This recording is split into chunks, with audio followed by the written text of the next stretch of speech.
The best thing about Pokemon Go is the community. That when you think about it, places like Reddit and other social media where everyone just kind of pitching in their ideas, tips, and information has really taken this game to the next level, especially with all those super dedicated people that are running charts. Like everyone on the Silph Road that's going into hardcore data values is really taking this game to the next level because Pokemon Go is very, very complex, like surprisingly complex, which is why it's really good to have these kind of information and sources coming in, but it shows how important the community has been to Pokemon Go's success so far, and it's really fun because someone finds a tip on Reddit or social media and spreads it with all their friends, and that's just the information making this game a bit easier to understand. And then there's this app right here, the PokeRadar for Pokemon Go app, and I'm thinking this might be one of the next things that might take Pokemon to the next level because it has all the locations of where Pokemon are spawning. Now, the reason an app like that seems so powerful is because we've been getting a lot of posts and pretty much recent confirmation about like Pokemon nests and spawns or quote-unquote explosions. Like right here, Pokemon explosion happens regularly in this one spot. As we can see here, there's 1, 2, 3, 4, 5, 6, 7, 8, 9, 10 Pokemon, and this is a lot of evolution fodder right here. Like, you pop into this, that's a Kakuna, that's going to be a lot of candies and experience and stuff right here, and according to the poster, this spot regularly spawns 3 to 10 Pokemon all at the same time, possibly 8 out of the 10 times I pass it. Plan to stop there every day, going to work and to the farm, so it's kind of in the middle of nowhere as well, which is why an app would be very good to, you know, go and mark this location and be like, hey, there's a lot of Pokemon that spawn here, and stuff like that. I have no idea what's going on. It is somewhat repeatable and works for other players in the same somewhat regular basis, and as you can see, there's other people talking about this. Spot on the corner of my street that's very similar. I feel bad for the folks because their house is some kind of Pokemon portal, and they must be getting worried about how often people are standing outside. 2 places in my hometown that have a lot of Pokemon spawning fairly frequently as well, and a house by my work gets these, so it's really crazy that, you know, there are these pockets of Pokemon spawns. Like, this seems like a very nice thing to have, but it's certainly not as good as this legend right here. Guy says, lives near Dratini spawn, and yeah, that sounds about right when you're catching all of these Dratinis getting Dragonair. That's like the instant ticket to getting all the Dragonites that you want, and people were wondering, like, is this actually a possible thing? Like, how does this work? Which goes back to why the app might seem like such a success.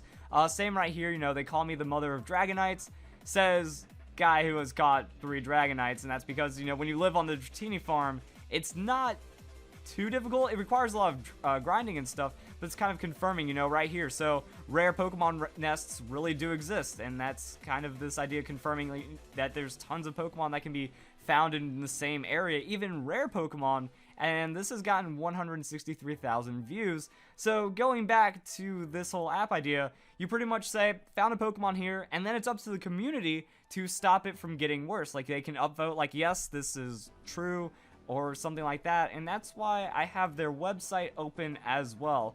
So, bit more information and clarification as to what this does. Using PokeRadar for Pokemon Go is simple. You can automatically see all known Pokemon locations around you by scrolling around the map, or you can use the search button for specific Pokemon that you want to find. We need your help because PokeRadar for Pokemon Go is new and powered by Pokemon Go Community. It's possible that your area might not have Pokemon listed yet, so that's a big thing. Like, even if you think you don't live in a populated area with a lot of players, you should still get the app and just kind of jot down some information. Maybe someone else will also have the app and teach you things about your area that you don't know with specific spawns and stuff. And I think what makes this so good is that right here, people troll, we get it. So very self-aware Pokemon Go fan developers right here. A tool like this is going to have a few uncaring people that submit fake locations to waste other times. You can help prevent this because it has an intelligent rating system, so pretty much you can like upvote if something's real or downvote it if it's not, and then downvotes will get tossed out, so something cool like that. Lastly, have fun. This tool was built by Pokemon Go enthusiasts for Pokemon Go enthusiasts. We're all in this together, and we want to give the most accurate locations possible, and they keep updating. So it's going to be getting updates, and it's going to be pretty regular, but that goes down to the whole community thing, that with apps like this and information kind of getting spread around, This is like the word of mouth app that instead of saying, hey, I caught some rare Pokemon over there, now you can actually find that by wandering around. You don't have to worry about talking with too many people, and I see it just being a big help overall. So I actually wanted to see what this does. Okay, good. Like I was whoa. That's crazy. Okay, this is really neat. Wow, okay, how many people are using this app right now? Because it seems to be working out. Like, I used to live in Colorado, so let's go check out Colorado, where apparently there's a lot of Pokemon, and I guess this is how the app works. So, you know, people saying they found Charizard and Blastoise in this area, and I guess you upvote it, downvote it, and it goes off of downvoted stuff. So Pokemon found Charizard, found by dog owner at 9:24 p.m. And then there's directions and stuff like that. So it seems like a super helpful app about this. Now, one thing I think would really benefit, so developers, devs, if you're watching this right now, you should maybe have like a density system as well, since there are these nests, because apparently there's a lot of Bulbasaur in a very small amount of area, and we also saw with this guy right here. So maybe there's also like a density checker, so people know, hey, if you go by this area, there might be more than one Pokemon. It'll be a cluster, which will be very good for training and more information spreading as well.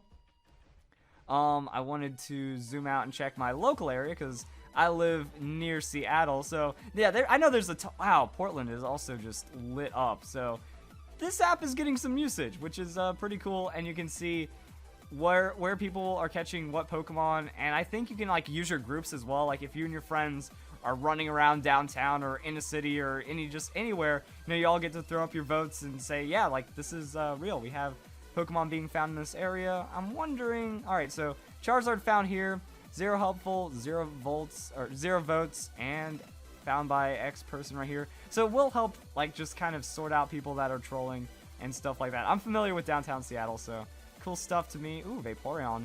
Vaporeon. So yeah, it looks like this app does need to get a little more usage, but also when you think about it, it's like how many people are going to have this app playing Pokemon Go in downtown Seattle. But I mean, that looks a little more reputable right here. So time found 327, 2 upvotes, and Lapras. So Lapras is by my old area. You know, I used to live on Capitol Hill, so man, I could get some Lapras, get some Pikachu.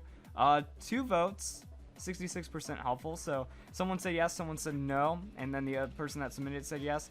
So I guess there's just a lot of interesting things to develop and discover with this app, and that's why I wanted to show it. Maybe this will work out and help people find rare Pokemon, since it's all this community effort of figuring it out. And I think that's it. And I also wanted to go through, because there's some really cool things that have been happening, like just going on this Reddit and surfing Reddit is really fun to discover things about the game. Near Central Park, 300 people rushed to catch a Gyarados. No way! Oh, no way, because plot twist, there's no Pokeballs, so you cannot catch this Jolteon, and that doesn't fit on screen. I also had another story right here. Arrived at my hotel after a long flight. So pretty much what happened was, they said, I want to find cool Pokemon on Pokemon Go when I arrive, and like, this is how social and standard, like, what is the name of this hotel? They need to be promoted for their amazing service right here, because, yeah, Pokemon Go, so they just print out some paper, and, yeah, Charizard near the fire detector, we have Squirtle in the shower, we have Pikachu by the charging outlet, and then we have Cubone in a place where you, like, turn on the night light. It's absolutely wonderful what we're going through on this community. Also right here, I am not a smart man. So this post legitimately worried me, because I made my evolution trick video about naming it Pyro, Rainer, or Sparky, and there's all kinds of comments. People saying, yeah, this works 100% of the time. Other people saying it's a scam, and I don't want to put out misinformation on my videos. So when I first saw this, I was like, wait, is it like an inside joke on the Reddit that it's an actual scam and that no one really falls for it? But no, it's called Pryo. Oh. So this guy wanted a Flareon, had a very high CP Eevee as well, went for the evolution, and then screwed it up and got a Vaporeon, because without the name, it's pretty much random. So it went from Pyro to Pryo, and I was worried. I was like, oh no, it's not gonna work, but really. And then it's okay. You got the best one anyways. Oh yeah, that's right. Vaporeon is the strongest. Plus, look at CP. Must have been a strong Eevee. People have talked about this as well. Like, I was just reading the comments. People are saying, yeah, I did the same thing. If you misspell it, it's not going to work. So a little bit of information right there. And I think that's it. So Pokemon Go getting crazier every day with new apps and things. Oh, also this is something. If you guys haven't seen this, like, amazing art. So a suggestion for new trainer tips: don't be Snorlax, don't block the roads for others. Please leave your favorite Pokemon stops clean. This cannot be stressed enough. I think that this is absolutely like the most beautiful picture ever, because you're chilling there with your muck and you're dirtying up the place. And also, wheezing, try not to smoke in crowd. Nobody likes to breathe in coughing fumes. Excellent. Community is coming together really well. All the information is just getting more and more in-depth every day, and I think that's what we have to do. So maybe this app works out, maybe it won't, but it at least goes along with the new idea of Pokemon spawns. We'll see how it goes. So if you guys enjoyed the video, hope you all have a nice day. Thank you very much for watching. Potion or whatever. No. We have this. We need one more hit. No. Voltorb. Voltorb, buddy. Yo, we just got absolutely wrecked.